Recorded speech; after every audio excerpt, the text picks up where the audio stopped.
Hello everyone, welcome to this week's Market Wrap. So I am back in Philly, and I had a great weekend in Connecticut celebrating my birthday with the family and some friends. I also spent way too much time watching all the Geneva auctions, and the weekend ended on a high note as my Giants beat the Raiders.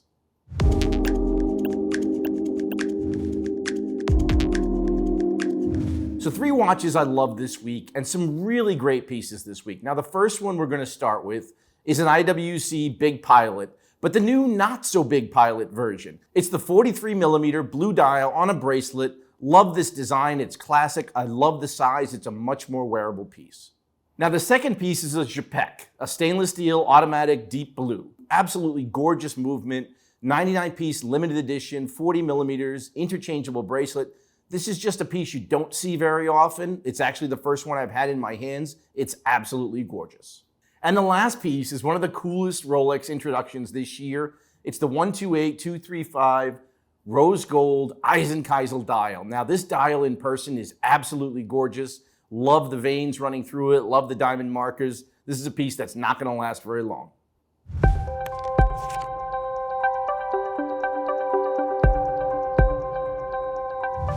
So it was a very busy week in the watch market.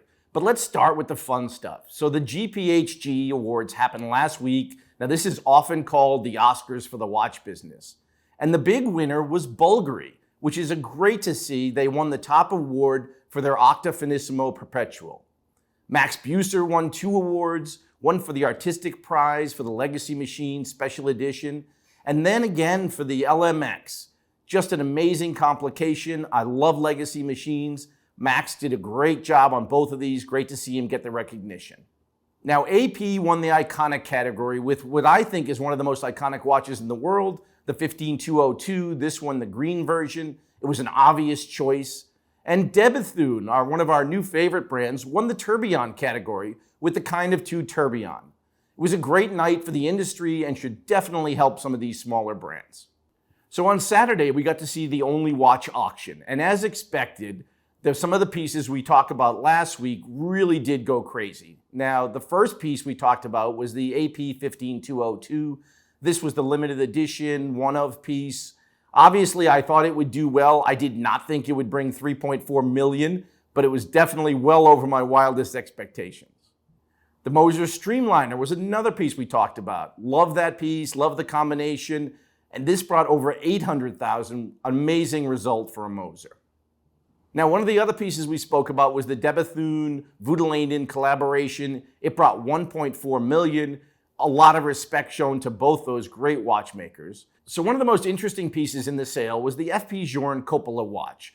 It was definitely the most watched, the most anticipated in the sale, truly distinctive, and set a record for a Journe at just under 5 million.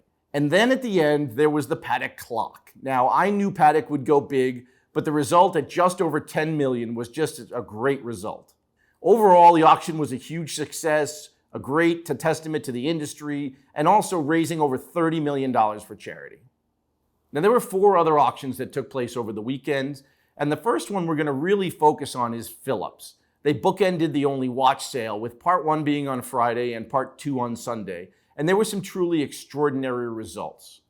Now, the first really interesting results were from Philippe Dufour. Now, we definitely think of him as probably the top independent watchmaker in the world, the greatest living watchmaker. His Grand and Petite Sonnerie brought 3.2 million. The Duality number 8 brought 4.3 million. And even his pocket watch brought $2.5 million.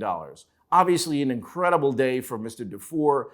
I think the interesting part is 4 or 5 years ago, these watches were bringing 2, 3, maybe 400,000.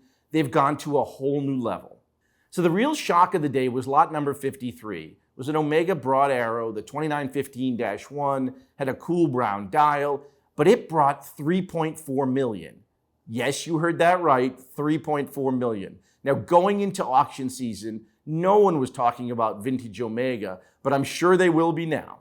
Now, Lange, my favorite brand, had a very strong day. The lumens both set new records. The Datograph lumen brought 388,000. Just the regular Grand lumen brought 228,000. Early Lange 1s did extremely well. The Honeygold Lange 1 went over 200,000. We've definitely seen strengthening in the brand, and this was a great result. Now, going into the sale, everybody was talking about FP Journe. FP was in the audience on Sunday. His subscription set, number 1, was going up for sale. It's been the talk of the industry for 3 or 4 months. Now, everybody was focused on the Tourbillon, which went 18 months ago at Phillips for $1.4 million and was widely considered the watershed moment for the brand, as prices have escalated ever since. Now, the last subscription piece, number 13, sold just over 6 weeks ago for $2 million. So all eyes were on number 1 to see where it would go. And it did not disappoint. It brought in $3.8 million, an extraordinary result. And I think the surprise of the day, though, was 2 lots later when the resonance exceeded that result and brought over $4 million. Now, traditionally, the tourbillons bring more than the resonance. Obviously, 2 guys in a room really wanted that piece, but it was an amazing result. I think the funniest part of the day, though, was the empty box, which doesn't really have much value now that 5 watches went to 5 different hands, brought over $110K. So now that we've had a few days to digest the results, it's apparent that the turn up in prices is not slowing down anytime soon. World records were set across the board, and 83 countries and 2,300 online bidders participated in the Phillips sale.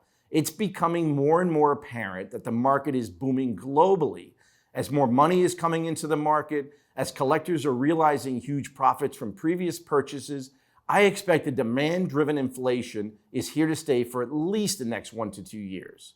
Now, what started as a Journe frenzy has spread to other brands, and early works from Journe, Lange, MB&F, even Urwerk this time, have risen to new levels, and I expect it will continue to expand to more and more brands.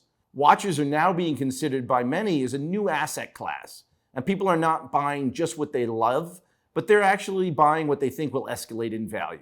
It's definitely a great time for independents, but it's also a great time for the industry in general. Now, I've been around long enough to know that this won't last forever. Eventually, we'll see a correction in the market, but I believe it'll at least last a few years before we see that in the watch world.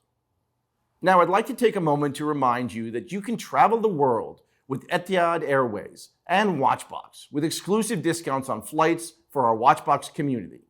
Head to etihad.com/watchbox and book your flight today. So that was this week's Market Wrap. Look forward to seeing you again next week.